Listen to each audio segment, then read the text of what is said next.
Hello student, કેમ છો? મજામાં? સાયરામ.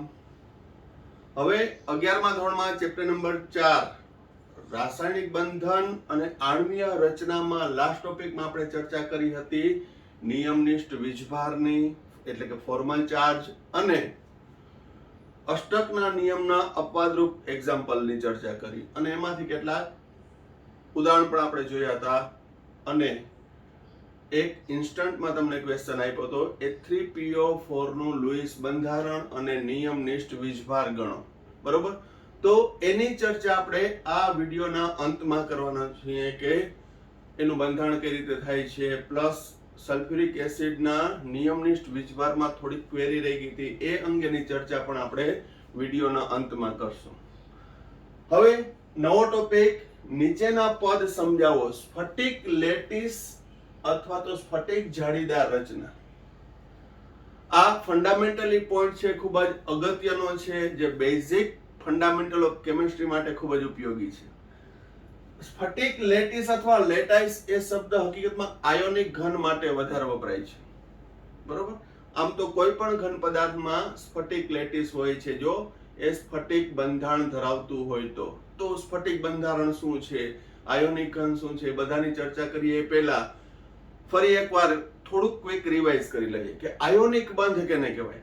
તો કે ઇલેક્ટ્રોનની આપલેથી રચાતા, બે પરમાણુ વચ્ચે ઇલેક્ટ્રોનની આપલેથી રચાતા બંધને આયોનિક બંધ કહેવાય. અથવા તો ધનાયન અને ઋણાયન વચ્ચે નિપજતા વીજ આકર્ષણને શું કહેવામાં આવે છે? આયોનિક બંધ. હવે આયોનિક બંધ બનવા માટે જરૂરી શરત શું? તો કે એક પરમાણુ સરળતાથી ઇલેક્ટ્રોન ગુમાવતો હોવો જોઈએ, બીજો પરમાણુ સરળતાથી ઇલેક્ટ્રોન મેળવતો હોવો જોઈએ. એટલે કે ધન આયન બનવાની અને ઋણ આયન બનવાની સરળતા હોવી જોઈએ. હવે આ ધન અને ઋણ આયન એકબીજા સાથે આકર્ષાય અને જોડાઈ રહે અને જાળીદાર રચના બનાવે એ પણ જરૂરી છે. કારણ શું? તો કે Na+ અને Cl- તો બે જ ના હોય, પણ સોડિયમની આજુબાજુ ક્લોરાઇડ હોય, ક્લોરાઇડની આજુબાજુ સોડિયમ હોય, આખી સ્ફટિક જાડી રચના બનાવે, જે આપણે આજે આકૃતિ દ્વારા જોશું. બરોબર? તો કેવા પરમાણુ છે એ સરળતાથી ધન આયન બનાવી શકે, સરળતાથી ઋણ આયન બનાવી શકે? તો આગળ આપણે ચર્ચા કરી છે કે જેની આયનીકરણ એન્થાલ્પી ઓછી હોય તે સરળતાથી ધન આયન બનાવશે, અને જેની ઇલેક્ટ્રોન પ્રાપ્તિ એન્થાલ્પીનું ઋણ મૂલ્ય સૌથી વધુ હોય તે ઋણ આયન બનાવશે. આમ સમૂહ નંબર 1 અને સમૂહ નંબર 17 ના તત્વો મોટા ભાગના કેવા હોય છે? આયોનિક હોય છે. બરોબર?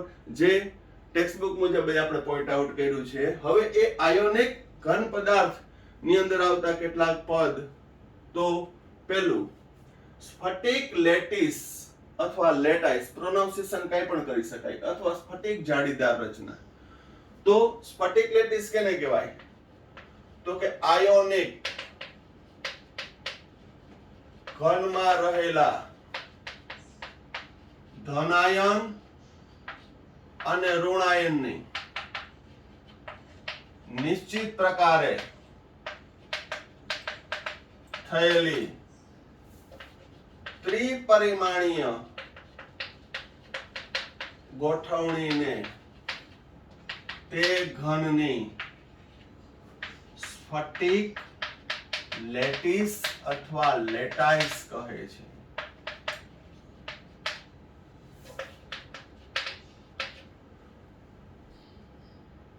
શું?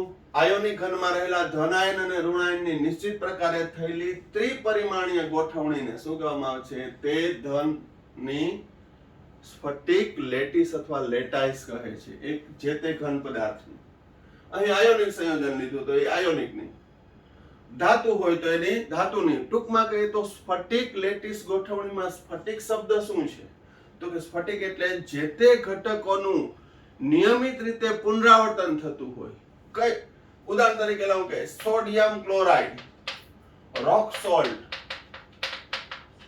તો સોડિયમ આયન, એની આજુબાજુ ક્લોરાઇડ, ક્લોરાઇડ, ક્લોરાઇડ, ક્લોરાઇડ, ઉપર નીચે આજુબાજુ આગળ ક્લોરાઇડ, પાછળ ક્લોરાઇડ.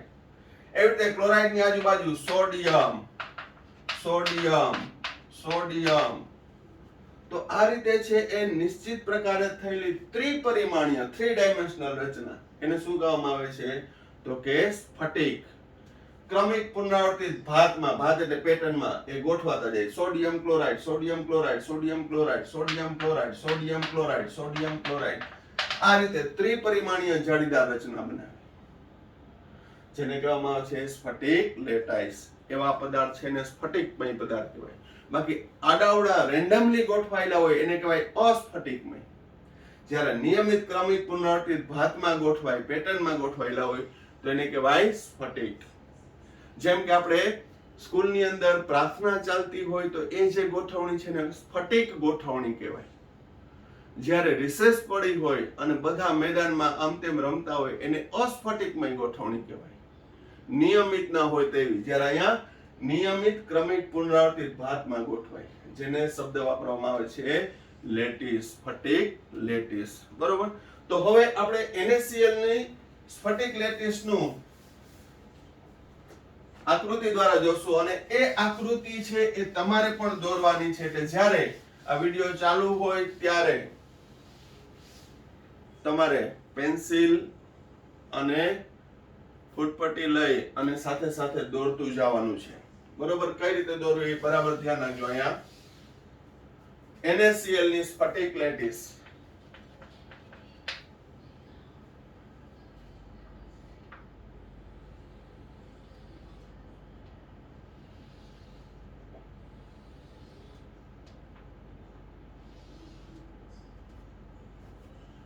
પહેલા એક ચોરસ બોક્સ બનાવવાનું. એની અંદર તમારું ફૂટપટ્ટીના માપમાં 6 કે 7 ની લેવાની તમારી લીટીમાં આવતી ની રીતે. પછી 2 લીટી છોડી બીજું સ્ક્વેર બનાવવાનું.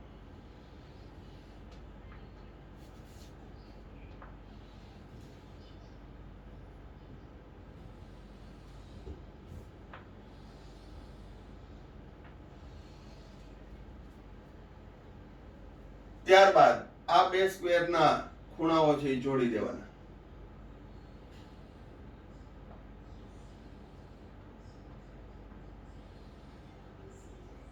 એટલે સમઘન બનશે. સમઘનની અંદર 6 બાજુ હોય. આગળ, પાછળ, આજુબાજુ, નીચે અને ઉપર 6 બાજુ હોય અને આ ધાર કહેવાય એજ. સમઘનની છે 12 ધારીઓ હોય. હવે આ ધારીઓ દરેક ધારીઓના તમારે મધ્ય બિંદુ લઈ લેવાના. દરેક ધારીઓના ધારો કે આ 6 સેન્ટીમીટર નું કર્યું તો એનું અડધું કરી નાખવાનું. અહીંયા 6 સેન્ટીમીટર એનું અડધું. મધ્ય બિંદુ લઈ લેવાના અને એ મધ્ય બિંદુઓને જોડી દેવાના.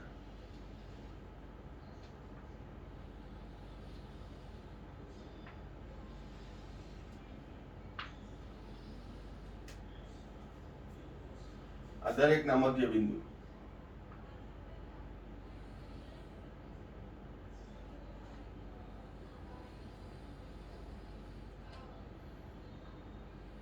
આ પાછળનો ભાગ, આ આગળનો ભાગ, એના મધ્ય બિંદુઓ જોડી દો.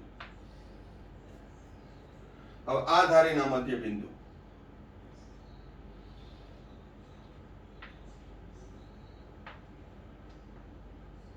આ બિંદુ અને આ મધ્ય બિંદુ, આગળનો ભાગ, આ પાછળનો ભાગ. આટલું થઈ ગયા પછી હવે ફલકના મધ્ય બિંદુ ઉપર, નીચે, આજુ, બાજુ, આ બિંદુ આગળ, પાછળ એને જોડી દેવાના. ઉપર,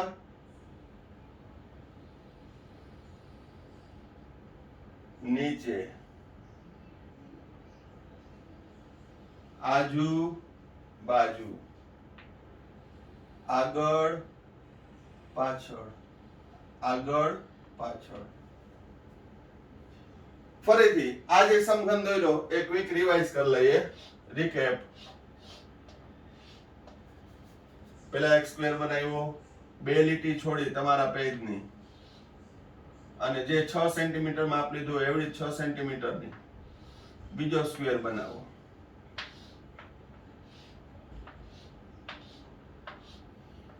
એના ખૂણા જોડી દો એટલે 12 ધારીઓ મળશે. આ 12 ધારીઓના મધ્ય બિંદુને જોડી દો.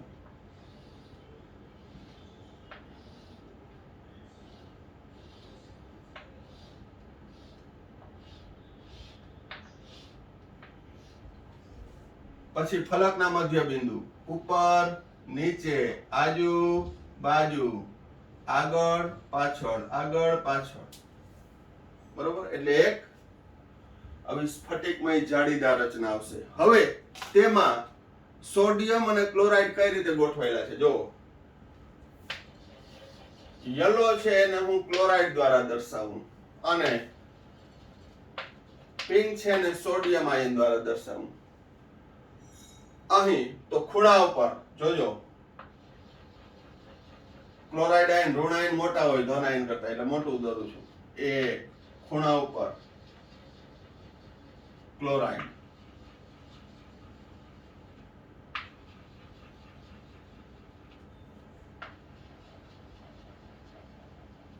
દરેક ખૂણા ઉપર ક્લોરાઇડ.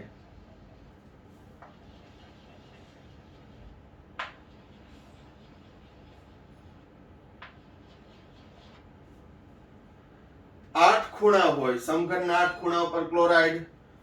ફલક એટલે બાજુ એના મધ્યમાં ક્લોરાઇડ.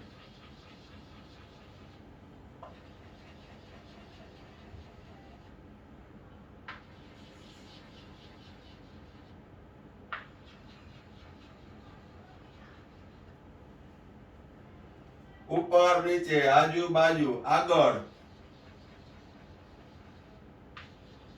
પાછળ.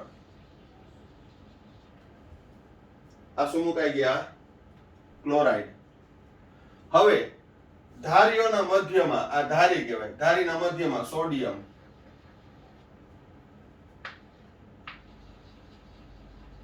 બાર ધારીઓ હોય એના મધ્યમાં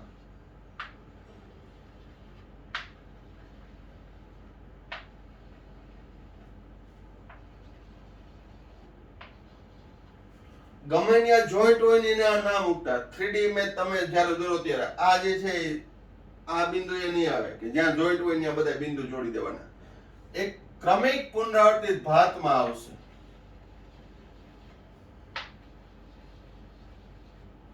ધારીઓના મધ્ય બિંદુ અને એક ઘનના કેન્દ્રમાં આવશે. તો આ જે રચના થઈ ઈ સોડિયમ ક્લોરાઇડ ની સ્ફટિક લેટાઇસ અથવા લેટિસ રચના થઈ.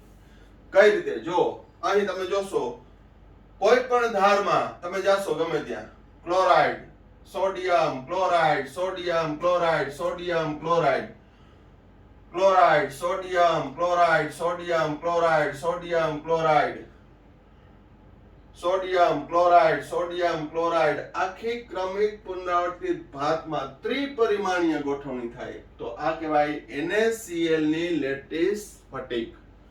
અહીં મેં આયોનિક ઘનનું કીધું છે કારણ કે આપણે આયોનિક બંધ વિશેની ચર્ચા કરીએ. એવી રીતે ધાતુમાં પણ જોવા મળશે જે આપણે 12મા ધોરણના ચેપ્ટર નંબર 1 ઘન અવસ્થામાં ભણશું.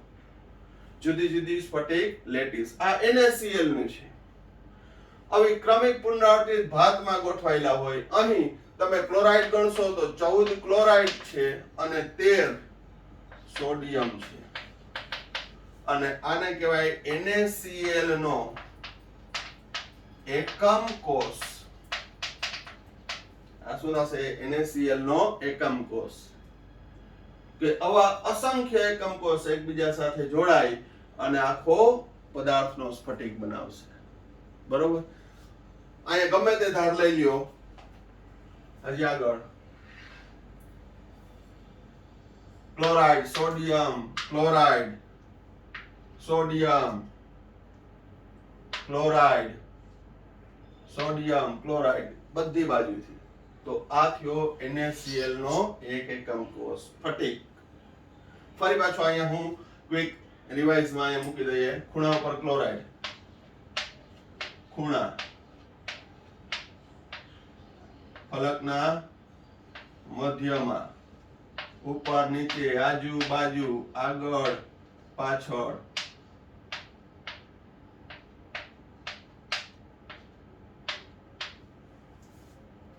જ્યારે સોડિયમ આ chloride sodium chloride sodium chloride sodium chloride sodium chloride sodium chloride sodium chloride chloride sodium chloride sodium sodium chloride sodium sodium chloride sodium ઘનના કેન્દ્રમાં બીજે ક્યાંય નહીં આવે. જો આ ડાવડા મુકાઈ ગયા તો જોજો એક હરોળ બંધ આવવું જોઈએ. કોઈ પણ હરોળમાં જાવ ત્યાં ક્લોરાઇડ સોડિયમ ક્લોરાઇડ સોડિયમ કોઈ પણ તમે ધારી જે લાઈન લઈ લ્યો એમાં સોડિયમ ક્લોરાઇડ આ રીતે આવવું જોઈએ. Sodium chloride chloride chloride chloride chloride ની આજુબાજુ સોડિયમ સોડિયમ સોડિયમ સોડિયમ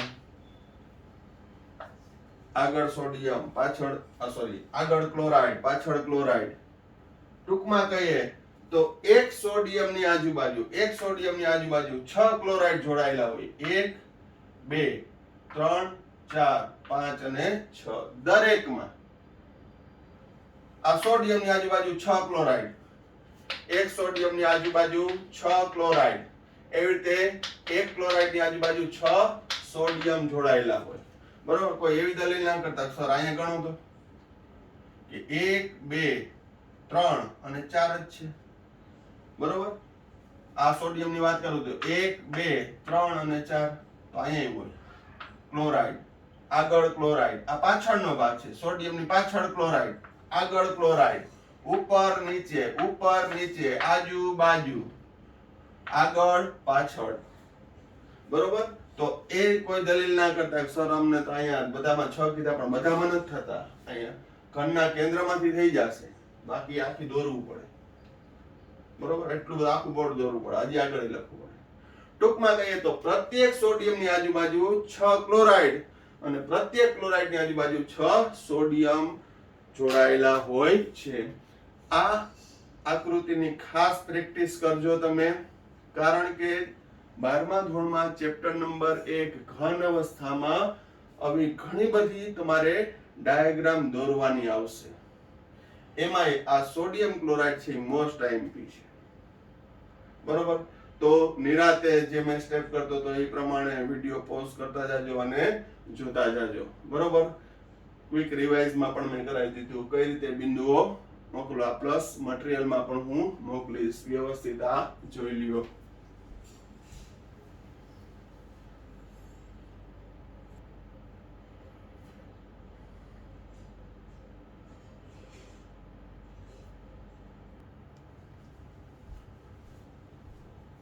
હવે નેક્સ્ટ પદ લેટિસ એન્થાલ્પી અથવા સ્ફટિક જાળી ઊર્જા. તો હમણાં આપણે સ્ફટિક લેટાઇસની રચના જોઈ કે એક સોડિયમ આયન ની આજુબાજુ ક્લોરાઇડ આયન અને ક્લોરાઇડ આયનની આજુબાજુ સોડિયમ જોડાયેલા હતા. તો આ કઈ રીતે? નહીં તો Na પ્લસ અને Cl માઇનસ આ બે ના જોડાય. આવો કોઈને પ્રશ્ન થાય તો અહીં પ્રત્યેક સોડિયમ અને ક્લોરાઇડ છે એ કુલંબિક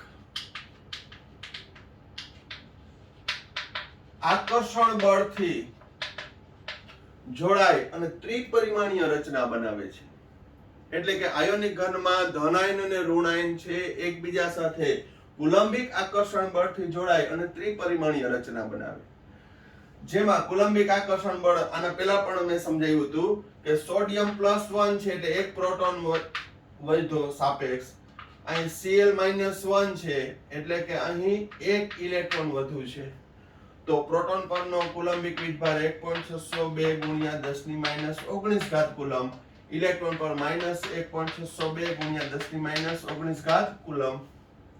તો આ આકર્ષણ બળથી આયોનિક પદાર્થ છે એ કુલંબિક આકર્ષણ બળથી જોડાય અને ત્રિપરિમાણીય રચના બનાવે છે.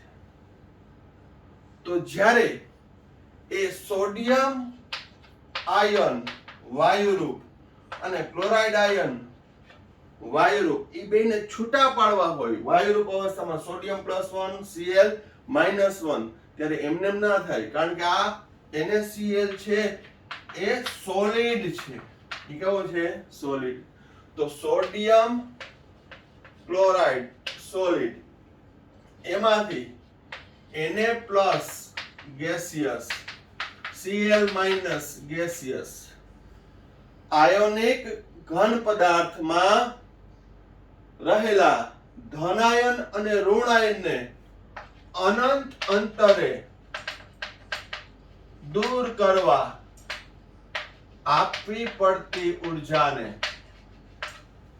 શબ્દ આવ્યો અનંત અંતર તો અનંત અંતર એટલે શું તો કે અહીં સોડિયમ પ્લસ અને Cl માઇનસ એકબીજા સાથે કુલંબિક આકર્ષણ બળથી જોડાય છે પરંતુ એને સોડિયમ ક્લોરાઇડ ને તમે ગરમ કરો એટલે ધીમે ધીમે છે એ પીગળવા માંડશે અને આયનો છૂટા પડશે અને એ છૂટા પડી વધુ ગરમ કરો એટલે વાયુરૂપ અવસ્થામાં જાય અને વાયુરૂપ અવસ્થામાં થોડા ઘણો તો આકર્ષાતા હોય પરંતુ એટલી ઉર્જા આપો કે આ બંને આયનો છે એકબીજાને આકર્ષી શકે નહીં એ આકર્ષી ન શકે એ અંતરને કહેવાય અનંત અંતર એને શું કહેવામાં આવે છે આયનો માટેનું અનંત અંતર એટલે એવું નહીં કે એકને આ ખૂણે નાખી દઈએ કે બીજાના આ ખૂણે એવું નહીં પરંતુ ધન અને ઋણ આયન એકબીજા સાથે છે આકર્ષણ ઓછું થઈ જાય તો એ અંતરને શું કહેવાય અનંત અંતર તો અહીં બંધથી જોડાયેલા છે ધીમે ધીમે એ તૂટવા માંડશે અને એકબીજાથી દૂર જશે આથી લેટિસ એન્થાલ્પીની મેં વ્યાખ્યા આપી તો શું આપી શકાય તો કે જ્યારે 1 મોલ આયોનિક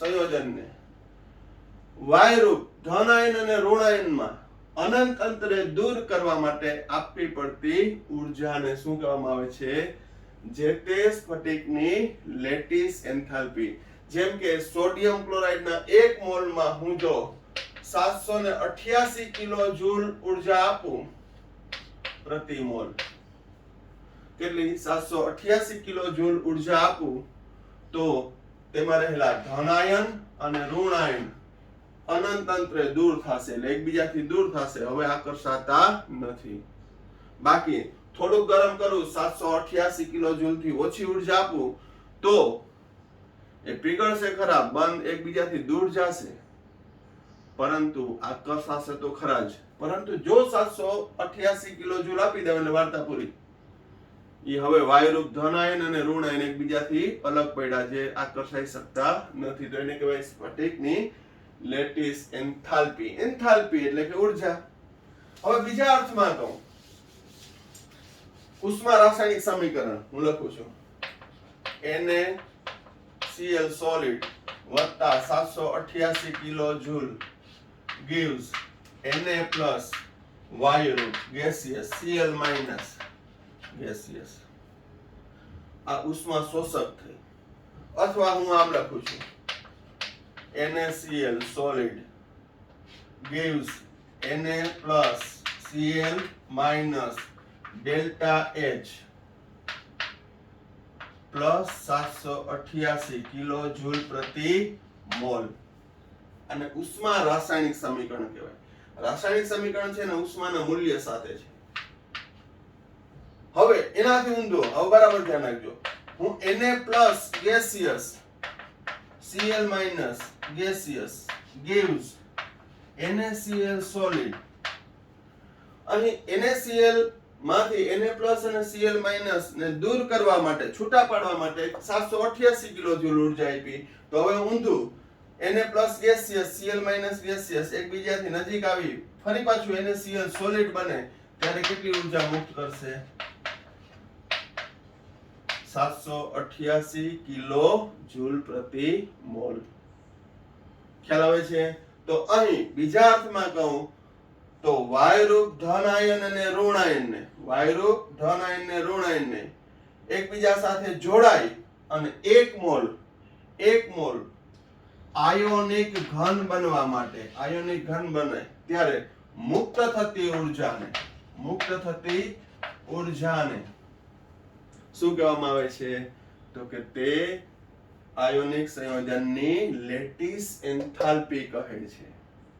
તે સંયોજનને શું કહેવામાં આવે છે? લેટિસ એન્થાલ્પી, એટલે કે સ્ફટિક જાળી ઉર્જા.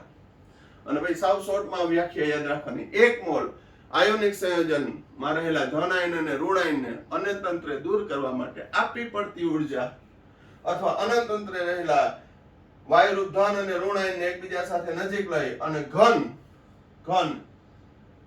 અણુ બનાવો ત્યારે મુક્ત થતી ઉર્જાને શું કહેવામાં આવે છે? તેની સ્ફટિક લેટિસ ઉર્જા. બરોબર.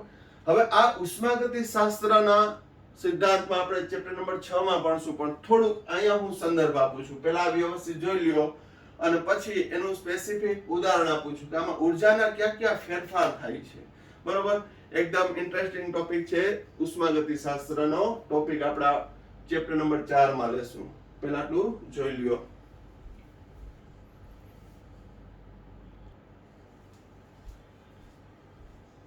હવે સ્ફટિક લેટિસની એન્થાલ્પીની વ્યાખ્યા આપણે જોઈ કે 1 મોલ આયોનિક ઘનમાંથી વાયુરૂપ ધન આયન અને ઋણ આયનને દૂર કરવા માટે આપવી પડતી ઉર્જા.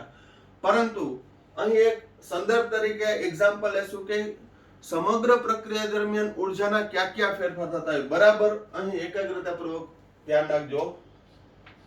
સોડિયમ સોલિડ હોય, સોડિયમ શું હોય? સોલિડ, વત્તા Cl2 gaseous હોય, gives sodium chloride is solid હોય.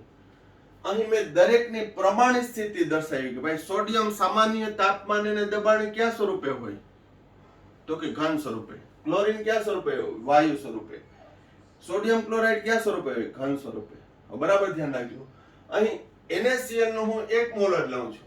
1 મોલ લઉં તો સંતુલન કરું તો અહીં સોડિયમ 1, ક્લોરીન કેટલા લેવા પડે મારે? 1/2. ક્લોરીન કેટલા લેવા પડે? 1/2 Cl2. હવે મારે આ સમીકરણ સમજાવવાની જરૂર પડે નહીં. તો સોડિયમ સોલિડ વત્તા 1/2 Cl2 gives 1 mol sodium chloride વત્તા 411 કિલોજૂલ. 411 કિલોજૂલ. આ ઉર્જા મુક્ત થાય છે એટલે ઉષ્માક્ષેપક પ્રક્રિયા છે કે સોડિયમનો 1 મોલ ક્લોરીનનો અડધો મોલ વચ્ચે પ્રક્રિયા થઈ સોડિયમ ક્લોરાઇડ બને ત્યારે 411 કિલો જૂલ ઉર્જા ઉત્પન્ન થાય છે. અને 1 મોલ સંયોજન બને છે, 1 મોલ સંયોજન બને અને કેમાંથી બને છે? તત્વોમાંથી. માટે આને સર્જન એન્થાલ્પી કહેવાય. એને શું કહેવાય? સર્જન એન્થાલ્પી. અથવા હું આમ સમીકરણ લખી શકું, સોડિયમ સોલિડ વત્તા 1/2 Cl2 gaseous gives NaCl solid delta FH -411 કિલોજૂલ પ્રતિ મોલ. તો આ સમગ્ર પ્રક્રિયા દરમિયાન છે એ ઉર્જામાં થતો ફેરફાર કેટલો છે? તો કે 411 કિલોજૂલ ઉર્જા મુક્ત થાય છે. એટલે અહીં સર્જન એન્થાલ્પી, આ 1 મોલ સંયોજન બને ત્યારે મુક્ત થતી ઉર્જા એને કહેશું સર્જન એન્થાલ્પી. આ એટલા માટે કહું છું કે ઉષ્માગતિ શાસ્ત્ર ભણશું ને ત્યારે આ મુદ્દાઓ સમજવાની મજા આવશે. કે આપણે ખાલી સ્ફટિક લેટિસ એન્થાલ્પી જ નથી ભણવું, આપણે દરેક પોઈન્ટ ક્લિયર કરીએ. અને ટેક્સ્ટ બુકમાં મિક્સમાં આપી દીધું છે, પ્રોપર નથી આપ્યું. બરાબર. આપણે સ્ટેપ વાઇઝ કરીએ કે આ સંપૂર્ણ પ્રક્રિયા છે, પણ દરેક કોઈ પણ રાસાયણિક પ્રક્રિયામાં ઉર્જા આપવી પડે, કેટલાકમાં ઉર્જા મુક્ત થતી હોય. આ સંપૂર્ણ પ્રક્રિયા દરમિયાન ઉર્જાનો કાં તો શોષણ થાય અથવા તો ઉત્સર્જન થાય. જેમ કે આપેલ પ્રક્રિયામાં ઉર્જા છે મુક્ત થાય છે. કેટલી? 411. કઈ રીતે? જોજો. પહેલું, સોડિયમ સોલિડ હતો, એમાંથી પેલા સોડિયમ ગેસિયસ બન્યો હોય.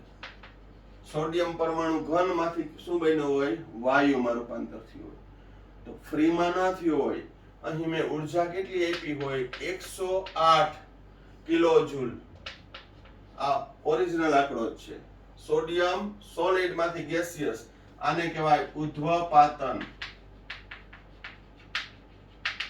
એન્થાલ્પી. ઉધ્વપતન એન્થાલ્પી કેટલી છે? સોડિયમ સોલિડ માંથી ગેસિયસ બનવું હોય તો એમાં કેટલી ઉર્જા આપવી પડે? તો કે 108 કિલો જૂલ. એટલે પ્લસ સોડિયમ ગેસિયસ હતો, એમાંથી સોડિયમ આયન ગેસિયસ બન્યો. સોડિયમ આયન શું બન્યો? ગેસિયસ. તો 1 મોલ વાયુરૂપ પરમાણુમાંથી 1 મોલ ઇલેક્ટ્રોન દૂર થાય અને 1 મોલ ધનાયન બને ત્યારે આપવી પડતી ઉર્જા એટલે કે આયનીકરણ એન્થાલ્પી 496 કિલો જૂલ. આને કેવી કહેવાય? આયનીકરણ એન્થાલ્પી. એને શું કહેવાય? આયનીકરણ એન્થાલ્પી. આ પણ ચેપ્ટર નંબર 3 માં આવી ગઈ. તટસ્થ વાયુરૂપ પરમાણુમાંથી 1 મોલ ઇલેક્ટ્રોન દૂર કરવા માટે આપવી પડતી ઉર્જા. તો સોડિયમ ઘનમાંથી વાયુ બન્યો, વાયુમાંથી વાયુરૂપ ધન આયન બન્યો. તો તમે જો ઉર્જાનો ફેરફાર શું થયો? કેટલી ઉર્જા આપી? ટોટલ 108 અને 496. ત્યારે સોડિયમ આયન વાયુરૂપ બન્યો. ડાયરેક્ટ ફ્રીમાં ના બની જાય. અહીંયા તમે કહી દીધું સોડિયમ સોલિડ વત્તા 1Cl2 gives NaCl. વાર્તા પૂરી. પણ એ વાર્તામાં તબક્કા ક્યાં ક્યાં છે? શું ફેરફાર થાય છે? તો આ વાત થઈ સોડિયમ આયન બની ગયો. ત્રીજું, હવે જોજો, ક્લોરીન અણુ છે. ક્લોરીન અણુમાંથી શું બને છે? 2 ક્લોરીન પરમાણુ. ક્લોરીન અણુ હોય, ક્લોરીન ક્લોરીન વચ્ચે બંધ હોય, એને તોડવો પડે. તો ફ્રીમાં કાંઈ ના થાય, તૂટે નહીં કાંઈ, ઉર્જા આપવી પડે ક્લોરીન ક્લોરીન વચ્ચે બંધ તોડવા માટે. બરોબર? તો અહીં ક્લોરીન તો કેટલા લીધા છે? અડધો, 1/2. તો અહીં ક્લોરીન કેટલો આવશે? 1 ક્લોરીન. તો અડધા મોલ ક્લોરીનને તોડવા માટે આપવી પડતી ઉર્જા 121 કિલો જૂલ. આખો અણુ હોય 1 મોલ હોય તો 242 કિલો જૂલ જોઈએ. 1 મોલ લીધો Cl2, 1 મોલ હોત તો કેટલી જોત? 242. 1/2 Cl2 હોય તો 121. આ આંકડા બધાય આવશે. આને કહેવાય ઉષ્મા રાસાયણિક સમીકરણ. તો અહીં ક્લોરીન અણુમાંથી પરમાણુ બનવા માટે, અણુ તો છે જ ને, ભલે ને અડધો મોલ છે, પણ છે ક્યાં સ્વરૂપે? અણુ સ્વરૂપે છે.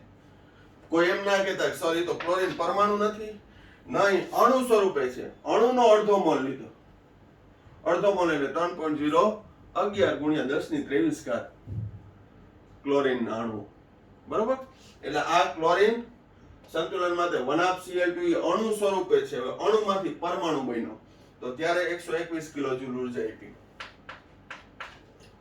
હવે જોજો, ક્લોરીન 1 ઇલેક્ટ્રોન મેળવે અને શું બનાવે? Cl-.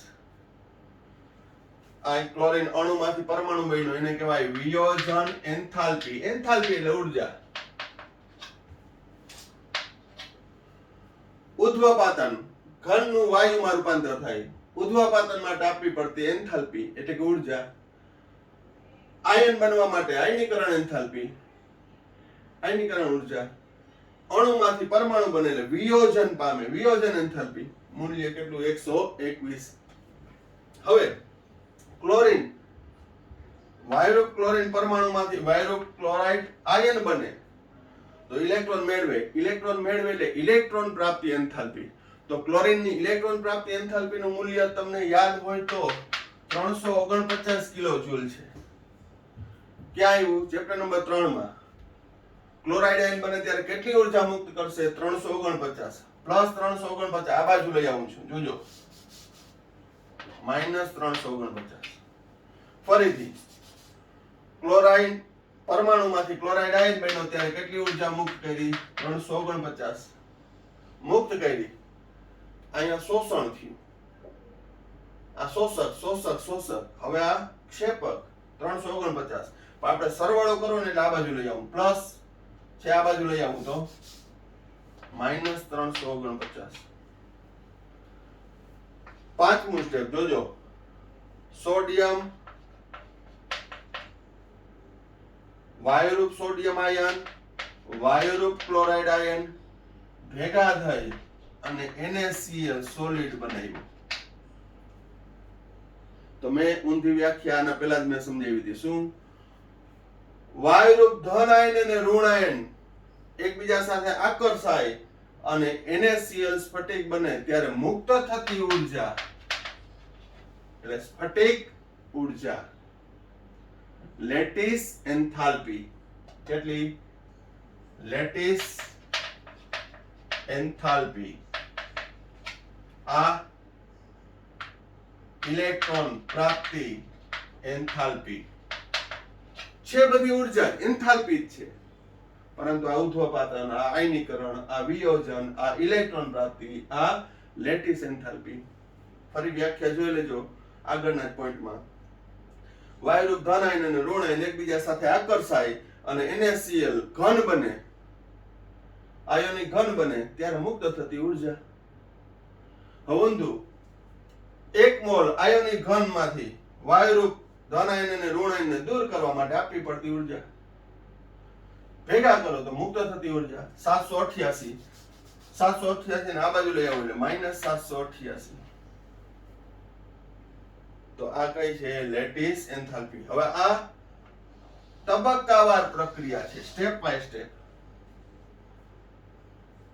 કે અહીંયા તો મેં સમજાવી દીધું.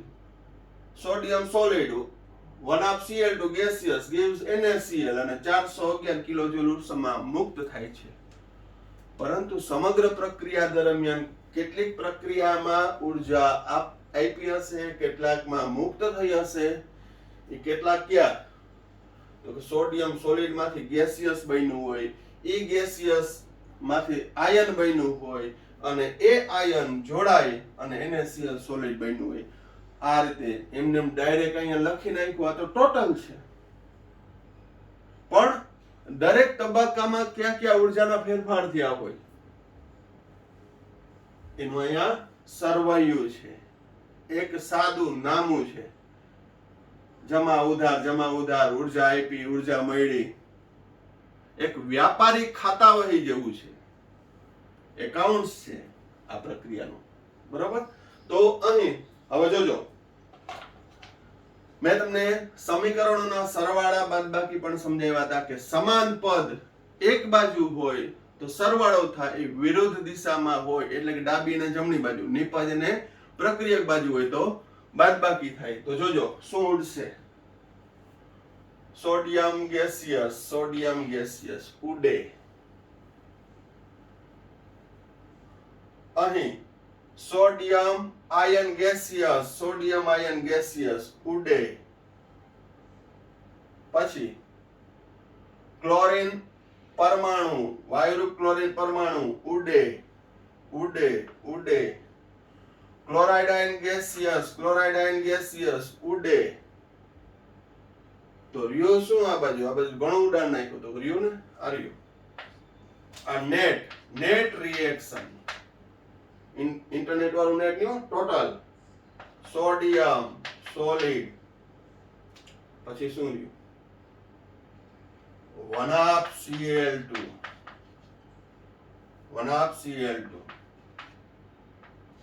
gives. આ બાજુ શું રહ્યું? સોડિયમ ઉડ્યો, આયન ઉડ્યો, ક્લોરીન ઉડ્યો, ક્લોરાઇડ આયન ઉડ્યો, સોડિયમ ક્લોરાઇડ સોલિડ. હવે આનો પણ સરવાળો કરો. 108 + 496 + 121. આનો સરવાળો, આ બેનો સરવાળો અને એની બાદબાકી કરો એટલે સાદુરૂપ આવશે 411 -411. શું? -411. હવે -411 આવશે, આનું સાદુરૂપ આપશો ને એટલે. અને એ -411 ને હું સામેની બાજુ લઈ જાઉં. -411 ને આવડે લઈ જાઉં.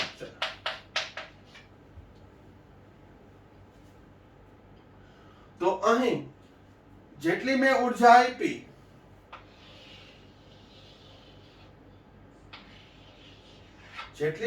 આપી, એના કરતા મુક્ત વધારે થઈ. એટલે જે મારું રોકાણ હતું એના કરતા મને વધુ મળ્યું, એટલે કે મને નફો થયો, બેનિફિટ થયો. કેટલો? 411 કિલોજૂલ. અને જેમ ઈ સર્જન એન્થાલ્પી નું મૂલ્ય વધુ તેમ તે અણુની સ્થિરતા વધુ, જે વધુ ઉર્જા મુક્ત કરે એટલે ઓછી ઉર્જા ધરાવતો સ્થાયી અણુ બને. એટલે ફક્ત અષ્ટક પૂરું કરીને સ્થાયી થઈ જાય એવું નહીં, બરોબર. હું એમ કહું કે NaCl છે અને KCl છે, તો સોડિયમ ક્લોરાઇડ 411 કિલોજૂલ ઉષ્મા ઉત્પન્ન કરે, આ 554 કિલોજૂલ ઉષ્મા ઉત્પન્ન કરે KCl. તો NaCl કરતા KCl વધુ સ્થાયી કહેવાય. કારણ શું? તો કે જે વધુ ઉર્જા મુક્ત કરે એ ઓછી છે એ ઉર્જા ધરાવતો સ્થાયી અણુ બને. અથવા બીજા નંબરમાં કહું, NaCl ને તમારે દૂર ખસેડવા હોય Na+ અને Cl- તો 411 કિલોજૂલ ઉર્જા આપવી પડે. જ્યારે KCl ને તમારે K+ અને Cl- ને દૂર કરવા છે તો 554 ઉર્જા આપવી પડે. તો દૂર કરવું હોય તો કેટલી ઉર્જા આપવી પડે? અહીંયા વધુ આપવી પડે, 554. માટે KCl વધુ સ્થાયી છે. ઇન શોર્ટ કહું તો જેમાં મુક્ત થતી ઉર્જાનું મૂલ્ય વધુ હોય, એટલે કે સર્જન એન્થાલ્પી, અને કેવી કહેવાય? સર્જન એન્થાલ્પીનું મૂલ્ય જે સંયોજનનું વધુ તેની સ્થાયીતા વધુ એમ કહી શકાય, બરોબર. તો આ વાત થઈ આપણે થર્મોડાયનેમિક રેફરન્સ જ છે, પરંતુ એક મુદ્દાઓ સમજીએ કે જેથી ચેપ્ટર નંબર 6 ભણશું ત્યારે આ થોડું વધારે મજા આવશે, બરોબર. તો આની અંદર ઉર્જા આંકડા યાદ રાખવાની જરૂર નથી, ખાલી નોલેજ માટે. આ જે આંકડા છે બધા ઓથેન્ટિક છે, પણ મેં થોડા ગ્રાઉન્ડ અપમાં લીધા છે કે 108 આ 495 પોઈન્ટ સમથિંગ હતું, બરોબર. પણ આ રીતે લીધું છે. તો લેટિસ એન્થાલ્પીની વ્યાખ્યા ખાલી જોઈ લેજો. લેટિસ એન્થાલ્પી એટલે જ વાયુરૂપ ધન આયન અને ઋણ આયનને જ્યારે એકબીજા સાથે જોડાય NaCl સોલિડ બને ત્યારે મુક્ત થતી ઉર્જા, અથવા ઊંધું NaCl સોલિડ માંથી વાયુરૂપ ધન અને ઋણ આયનને દૂર કરવા માટે આપવી પડતી ઉર્જા, એ આટલું જ હતું. પણ એ સમગ્ર પ્રક્રિયા દરમિયાન ઉર્જાના ક્યાં ક્યાં ફેરફાર થાય છે એ જોવાનું છે, બરોબર.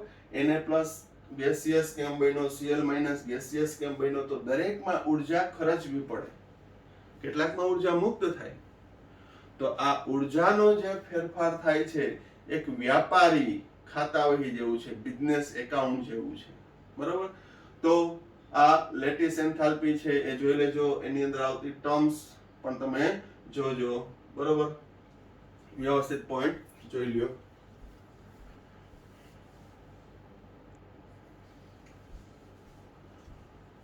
તો આ વિડીયોમાં આપણે બે પ્રાચલ પદ વિશેનો અભ્યાસ કર્યો. એક સ્ફટિક જાળી રચના અને બીજું સ્ફટિક લેટિસ એન્થાલ્પી, જેના વિશે પણ આપણે ડિટેલમાં ચર્ચા કરી. આજનું તમારા હોમવર્કની અંદર બધાને ફરજિયાત એ NaCl ની એકદમ સ્વચ્છ 3D આકૃતિ છે તમારે દોરીને મને મોકલવાની છે. આજે ઇન્સ્ટન્ટ નહીં આવે, પ્લસ હજી પ્રાચલ એટલે કે જે તે પદ છે એની સમજૂતી ચાલુ રહેશે, પરંતુ આ વિડીયોમાં આપણે આ બે પદ વિશેની સમજૂતી સુધી સીમિત રાખીએ છીએ. હવે લાસ્ટ વિડીયોમાં પૂછેલો પ્રશ્ન એ કરાવું એ પહેલા હું H2SO4 માં શું કરેક્શન છે એ હું તમને કહી દઉં. આ લોઇસ બિંદુ નિરૂપણ આપણે સલ્ફર H2SO4 સલ્ફ્યુરિક એસિડ નું દર્શાવ્યું હતું. અબનકારક 1 2 3 4 1 2 3 4 1 2 3 4 1 2 3 4. અહીં ઓક્સિજન નંબર 1 કીધું તો આ 2 3 અને 4 એમાં બધામાં નતું ગણ્યું. એક આ ઓક્સિજન નું ગણ્યું તો એમાં 0, અહીંયા 0. આ ઓક્સિજનમાં બીજા નંબરના ઓક્સિજનમાં ફોર્મલ ચાર્જ કેટલો હતો? તો મુક્ત પરમાણુમાં 6 ઓછા અબનકારક 4 ઓછા 1/2 બંધકારક. બંધકારક મારા અહીંયા 8 લખાઈ ગયા હતા. 8 નહીં પણ કેટલા આવશે? 2 ને 2 4 આવશે. એટલે સાદુરૂપ આપશો એટલે 0. એટલે અહીંયા ફોર્મલ ચાર્જ 0 આવશે, અહીંયા 0, અને આ ચોથા ઓક્સિજન નો પણ 0 જ આવશે. ટૂંકમાં મારી ભૂલ શું હતી? અહીંયા 8 ઇલેક્ટ્રોન લખાઈ ગયા હતા. એકચ્યુઅલી મેં આ અષ્ટક આખું ગણી લીધું, પણ 1/2 બંધકારક ઇલેક્ટ્રોનની સંખ્યા 2 ને 2 4 થાય, બરોબર. તો એ સહેજ નોંધ જોઈ લેજો અને ફરી પાછું કરેક્શન કરી નાખજો. ઘણા વિદ્યાર્થીને તો ખ્યાલ આવી ગયો હતો, બરોબર, જેનું કોન્સન્ટ્રેશન સારું હતું એને. પરંતુ બીજા જેને ખ્યાલ ના આવ્યો હોય તો જે આ 8 ઇલેક્ટ્રોન ની ત્યાં કેટલા આવશે? 4. એવી રીતે H3PO4 એનું લુઈસ બંધારણ હું બે રીતે દર્શાવું. એક સવર્ષ સંયોજક બંધ અને 3 ફોસ્ફરસ સાથે OH બંધ આવશે, અથવા ફોસ્ફરસ સાથે ઓક્સિજન ડબલ બોન્ડ થી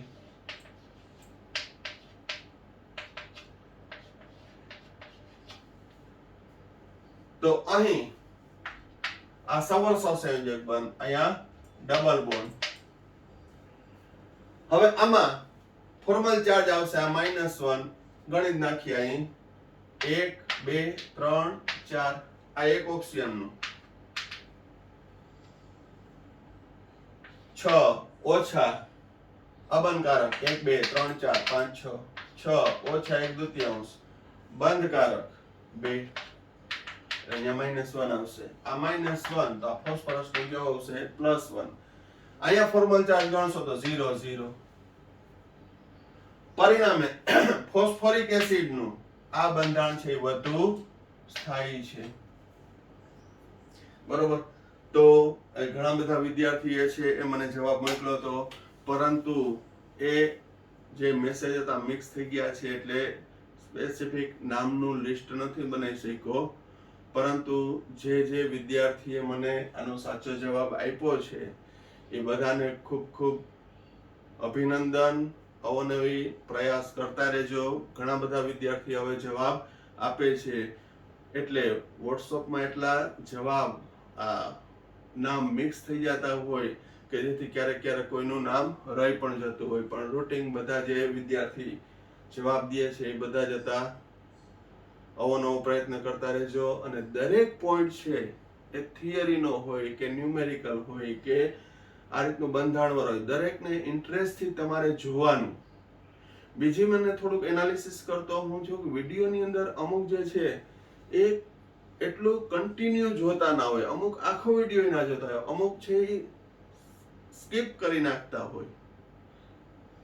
તો દરેક પોઈન્ટ તમારું નોલેજ ઇન્ક્રીઝ કરવું હોય, તમે ખાલી એટલું યાદ કરજો કે 10મા ધોરણ સુધી મારું અન્ડરસ્ટેન્ડિંગ પાવર કેવું હતું, મારું એટલે તમારું, હું કેટલું સમજી શકતો, જે હું વાંચતો પાકું કરતો એને કેટલી લિજ્જત, કેટલો આનંદ આવતો,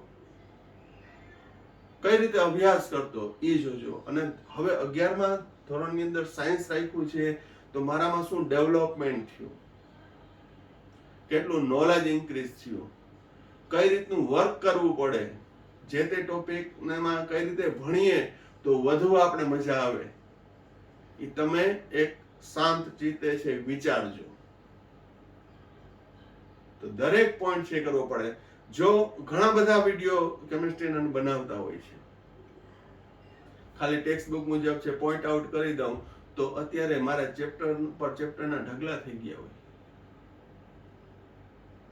દરેક પોઈન્ટ એક, આજે ખાલી મેં આ વિડીયોની અંદર 2 જ પોઈન્ટની ચર્ચા કરી. ધારું તો અત્યારે હું સંસ્પંદન, બંધારણ અને બંધની ધ્રુવીયતા સુધી સમજાઈ શકું, પણ હું પણ ગ્રેજ્યુઅલી એકદમ પેશન રાખી અને જે તે છે પોઈન્ટ આઉટ કરતો હોય, તો તમારે તો ફર્સ્ટ ટાઈમ હોય તો તમારે એ રીતે છે એ પોઈન્ટ વાઇઝ સમજીને છે ગ્રાસ્પિંગ કરવું પડે, ઇન્ટરેસ્ટ લેવો પડે.